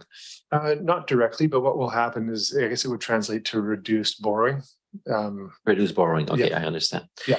Thank you. In regards to the activities themselves, so we had a great tour of the Comox Valley Water Treatment Plant where we went into the control rooms, and maybe the residents on Denman don't know that, but we are close to getting all of our water systems being managed by our core team of operators, right from the master computers, and it tracks in real time how every water system in the valley operates. So a lot of the work you're proposing is towards basically onboarding Graham Lake into that master grid. Is that a good way, an apt descriptor if I talk to residents, or? I think eventually, once the new system is fully in place, yes, this would take a big step towards that and allow our operators, at that control room at the water treatment plant to be allowed them to keep an eye on what's happening there. It'll increase the level of automation at the existing facility. So right now, the operators, the contract operators on the island they're there at least every day, if not twice a day, just kind of keeping an eye on things and making sure things don't go sideways. Sure. With the automation, combination of the automation and the ability for our operator to at least keep an eye on some of the aspects of the operation, we should be able to reduce that down to like a weekly visit by the operators over there. So we're hopeful that could translate to significant operational cost savings over there in part by having our operators at the central treatment plant keeping an eye on things. Sure. Yeah. And but you're not amending the budget to show lower operations for this year. I guess that would show up in next year's budget, or possibly, or the year after that, once we've seen what probably, we hope to complete this by the end of the year. Then we'd be monitoring to see how it works next year, and then we would have it embedded in the subsequent year. Great. So if I understand correctly, this will be a useful exercise by reducing the amount of visits, whether we build a new treatment plant or not. If and when we build the new treatment plant, it will allow us to onboard fully with the master system and have all the data that we need real time all the time. So so I'll be in favor of that. Thank you. Thank you. Director Green. Yeah, thank you, Mr. Chair, and through CEO to staff again. I know we had some discussion after our meeting at the Denman Island Hall with the Graham Lake bunch around the water local service area itself. Is it classified as a utility? Because we're talking about long-term financing and the fact that if we could defer it on taxes over a period of time, like we do on the South Sewer concept. So right now, I mean, going forward, if we wanted to borrow money, would it be something that we could defer on taxes so people could leave it until they sell the house or whatever? Is it available for that kind of financing? Sure. Kevin, can I ask you to speak to that one? Through the acting CEO to the chair, through the chair to the directors. So with respect to deferral of taxation, If it was to be borne solely by a utility rate, then utility rates cannot be deferred on taxes. However, parcel taxes and property tax requisitions can be, because those show up on the real property tax notice. In this particular service, so when we converted it from Graham Lake to the new water local service area, just given the timing, we did do a sole utility rate in 2023. Our intent going into 24 financial planning is to go back to that dual parcel tax and water toll. So assuming the debt would be covered by that parcel tax, which normally is, kind of covers those capital components, including debt servicing, then in theory, yes, there could be some opportunity for folks to defer those portions on their tax bill. Also, just maybe at this time would like to just make a small recommendation with respect to the recommendation. It's actually the 2023-2027 financial plan that we'd be looking to amend. And with respect to the amounts coming out of reserves, I mean, again, the service was just created this year, so we have a fairly nominal amount that's been contributed to the reserves through CVRD resources. However, with that conversion, there was approximately $390,000 that had come over from the Farmer Improvement District as part of their reserve renewal fund. So we would be certainly dipping into that partially to help fund this opportunity. Director. Yeah, thanks. And obviously, shouldn't let you go without asking on the bigger project. Sorry, Amelia was born 10 days ago when we talked on this project and the status, and just want to double check that I was correct in what I told her, because I went with probably an interim report in October.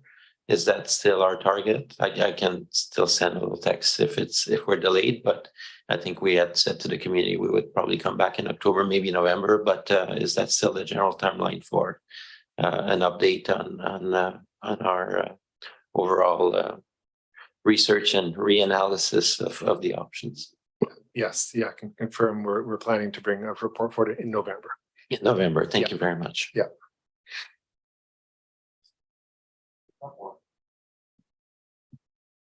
Not seeing any other questions or comments. We want to vote on report. All in favor? Carry.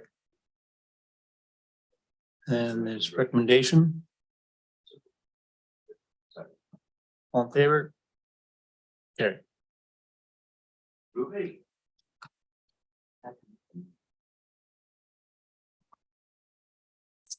Thank you. And Mr. Chair, Doug DeMarzo, our General Manager of Community Services, is here to introduce the staff report on the arts and culture and the rural community grants services and additional applications. So Doug.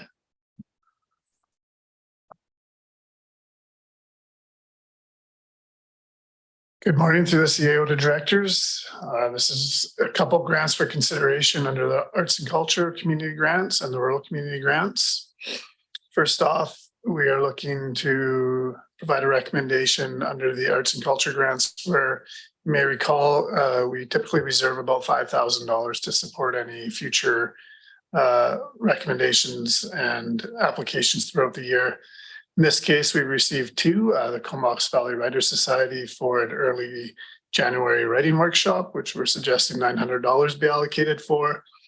And the Comox Valley Ukrainian Culture Society is looking to have a presentation at the St. Williams Theatre in Courtenay to help fundraise for a number of projects that they're involved in. We're suggesting a $2,500 is in support for this one. Additionally, you'll find an application for the rural community grants, which is referred to by the board. This really looks at, again, the Comox Valley Ukrainian Culture Society's request for $15,000. And it's largely around settlement assistance and supporting the coordinator position that they currently have in place through till March of 2024. So the arts and culture ones are already budgeted for within your $5,000 provisions, and typical of the rural community grants. If you're interested in your balances, area A has about 14,000 left, area B 44, area C 83,000, and Denman and Hornby combined of about 18,000. So that's kind of where we're at, looking for your endorsement and direction.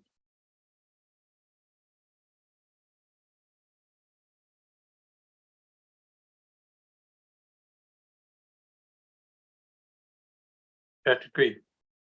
Thank you, Mr. Chair, through the acting CEO to staff. We do have some requests coming forward for the rural community grants. When are we going to process them? On the 15th of October? Typically, we either come in at the end of October or November, the first DASC in November to finalize the grants for this year. And then we would typically tell applicants they'll have to wait till May the next year. So if we do have more come in, then I know there's some laggards out there that go, yeah. Oh, we should have applied. Yeah. So November is pretty much the last chance we bring them forward. Okay, that's great. Thanks.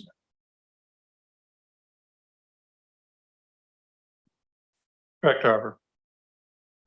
Yeah, thanks. I'm happy to support both grants, and I actually ended up with a little side meeting last Thursday with the Ukrainian Cultural Society, I think Andy, and he brought more information forward because at FCM we have a resolution right now on helping local government across Canada support organizations. Because there's a number of issues with Ukrainians that arrive here and their access to services. So I got more educated on that and was able to bring that forward. It's too bad that the event will be at a time where most of us will be at UBCM, but I think I mentioned to Andy that Dr. Grieve might be around here exactly for for participating. So if there's not a lot of local officials at the event, it's not due to a lack of interest. I think there's a ton of support, but it's just due to this other event happening. So yeah, I'm happy to contribute to both initiatives.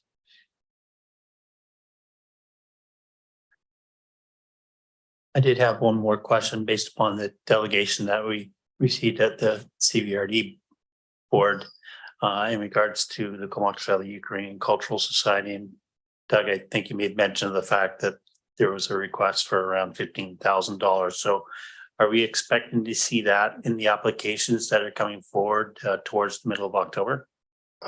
We could bring it forward now, or it's attached to this report as well. You could consider it now, and then we would just through the financial processes update our spreadsheets when you see them again in November and present that whatever amount you guys felt was sufficient, or we could delay it and bring it in November. But you have the information in front of you if need be.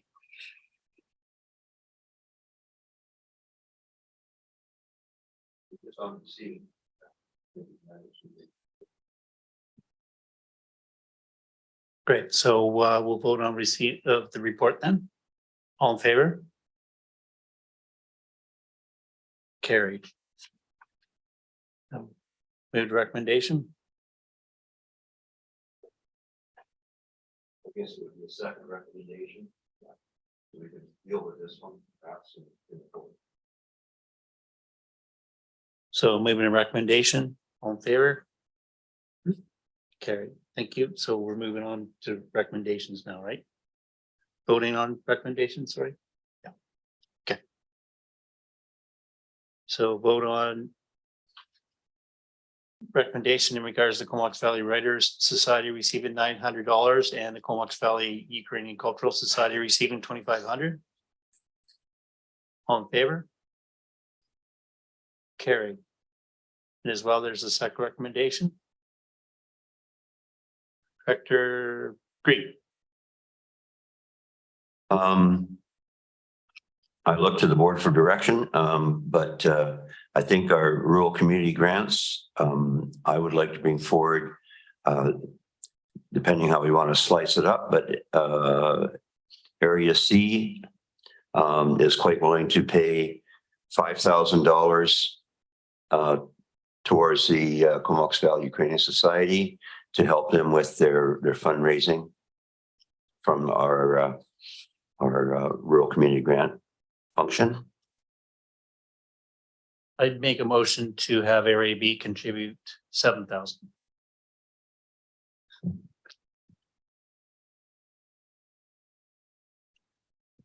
Director Howard. Can we have like 1 minute for me to just move over and look at my tables?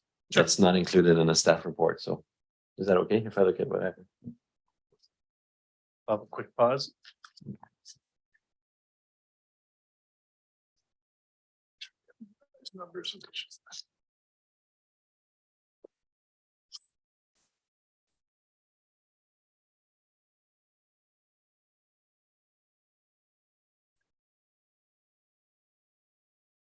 Yeah, thanks, Chair. Area E can cover the balance of to get us to the full amount.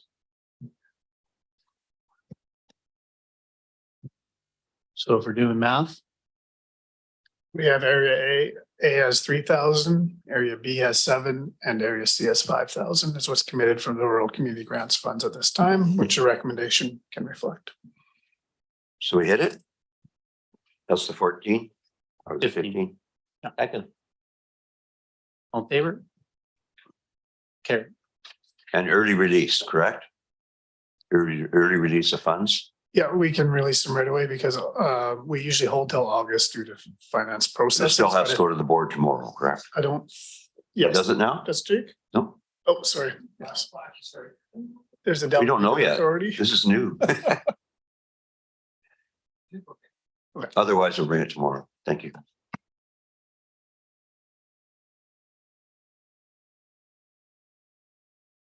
Sorry, I'd suggest that we provide an update to the board tomorrow in regards to the decision here today. Thanks. Okay.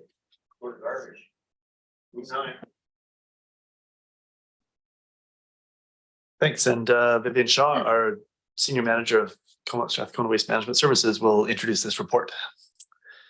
Vivian. Thank you. Through the CEO to the chair and the rest of the ESC. The Royston Curbside Garbage Service has been managed by the CVRD since the 2010.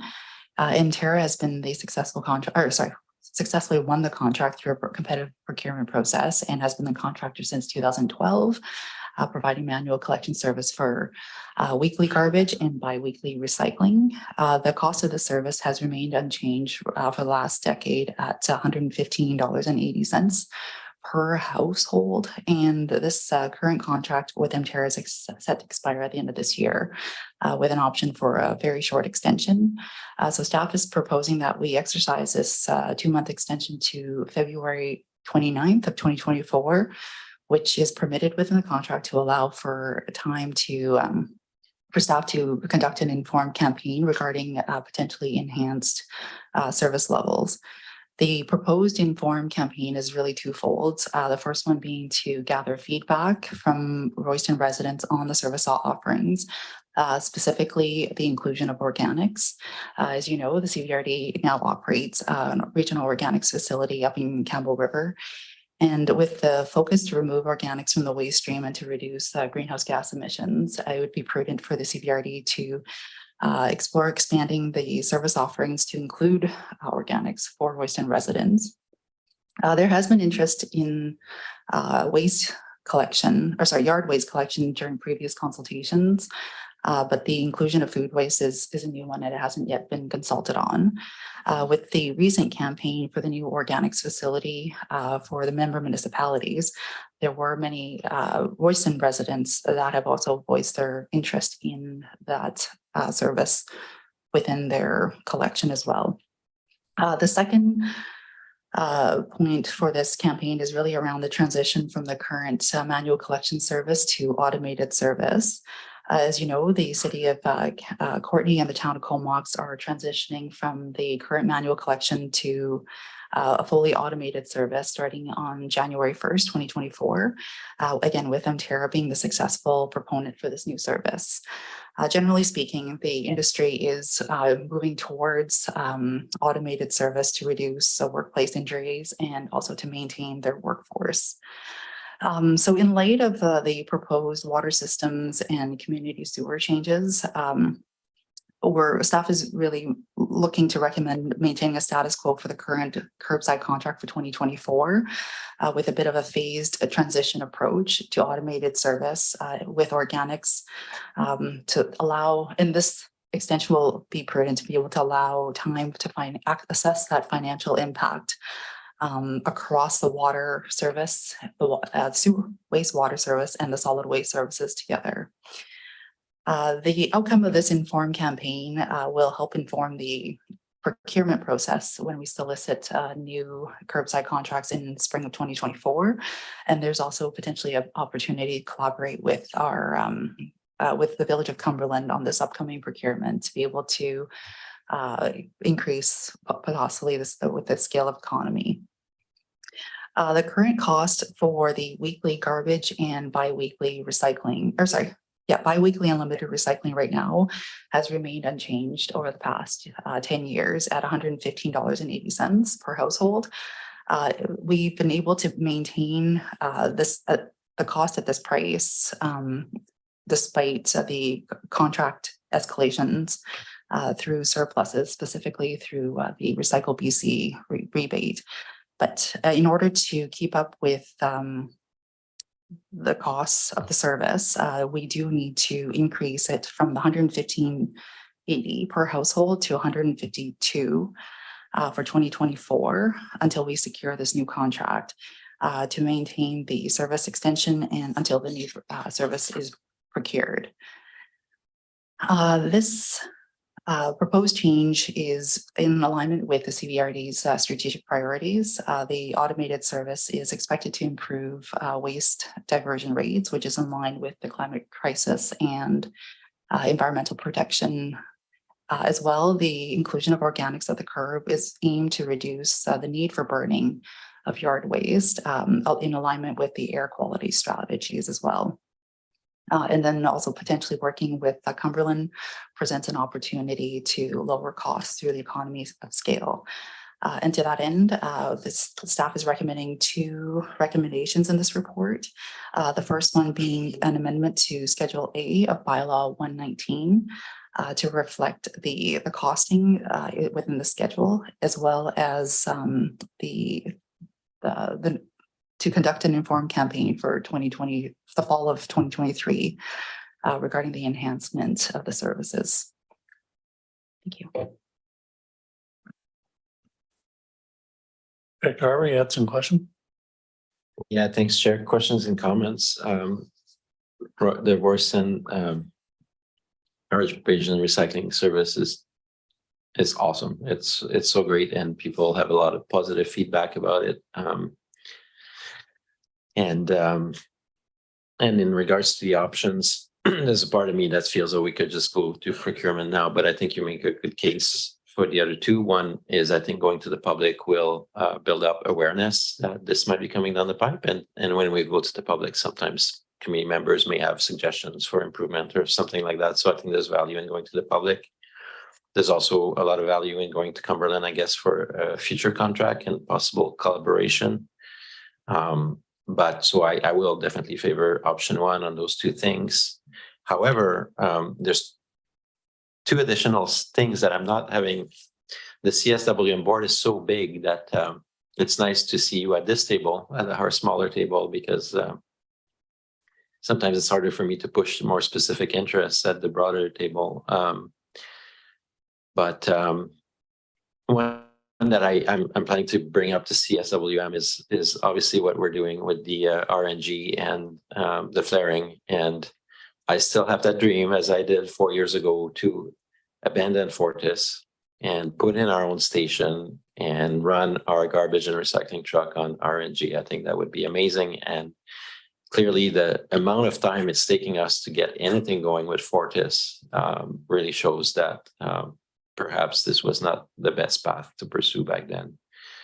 I'm in the minority view at the CSWM, but that's a fight for another day. The more important fight, opportunity that I see on this one is really what's happening south of Royston. And if we're going to have contract discussion with Cumberland, we have a very old now outstanding request from Spence Road residents to connect those roads and bring them into Royston service. I haven't had an update on that. but they've been asking for now 18 months. And beyond that, Union Bay. And I know one of the things that we can look at is as an electoral assent process is a director's letter, I believe, in regards to solid waste management. I would be prepared if it's in the next 18 months to look at that alternative if it's accompanied with some public consultation in the community of Union Bay to actually bring in Union Bay with the Royston service. So now you could have Cumberland, Royston, Union Bay all negotiating for the next contract. I think that the fallout of the AAP, I was in Fanny Bay this weekend at an event, and I'm hearing way more from people frustrated to not have service than what we heard back then from people being opposed. So I won't amend the motion, but I don't know if staff is willing to take those comments and if they have any feedback, I welcome it.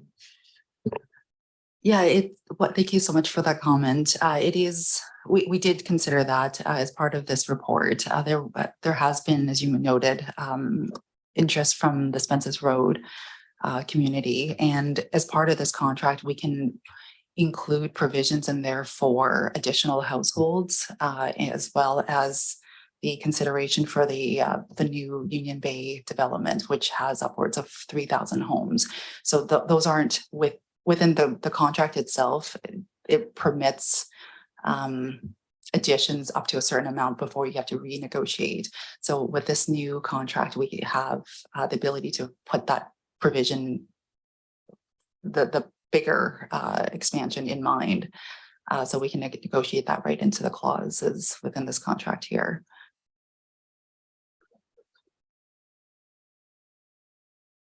Okay, that's important information. So that's, again, sorry to make you repeat it in a different way, but what you're saying is that we're doing a contract extension right now, not a brand new contract negotiation. Sorry.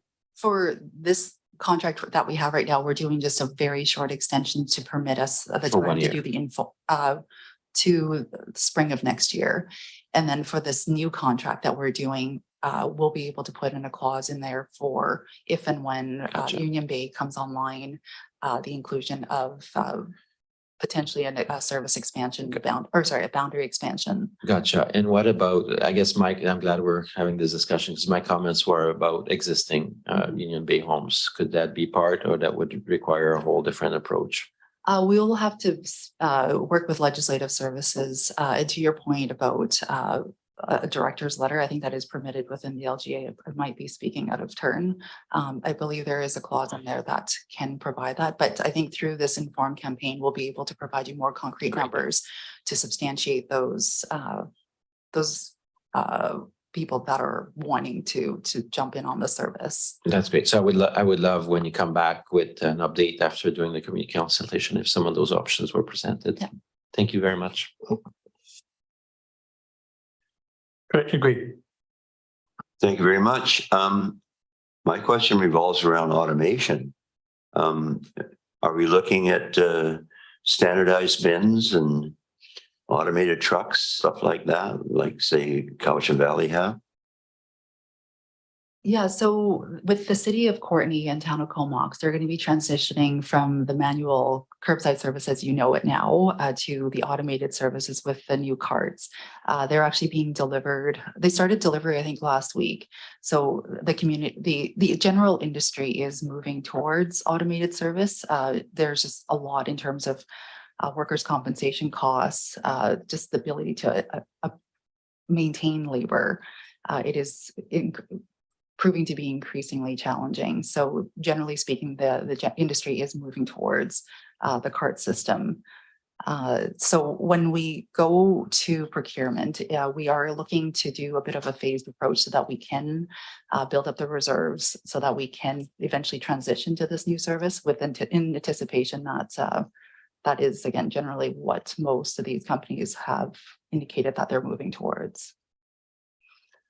So we can look forward to a day when we'll have self-driving, automated, electric garbage pickup in the whole valley.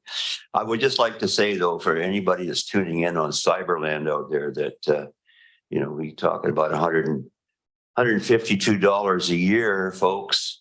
I was paying over that for every quarter for one pickup a month. So I know that everybody looked at the last unified garbage contract issue, even though we tried to make it work for everybody. I mean, in the long run, it makes no sense to be paying $500 a year for garbage pickup. I actually now take all my refuse to the landfill personally.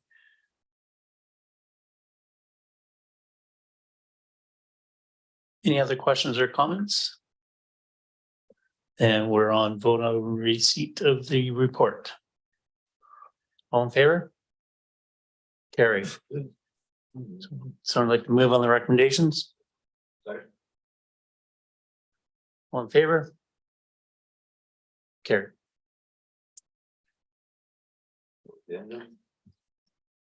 No addendum, no new business. I'll move that we adjourn to camera.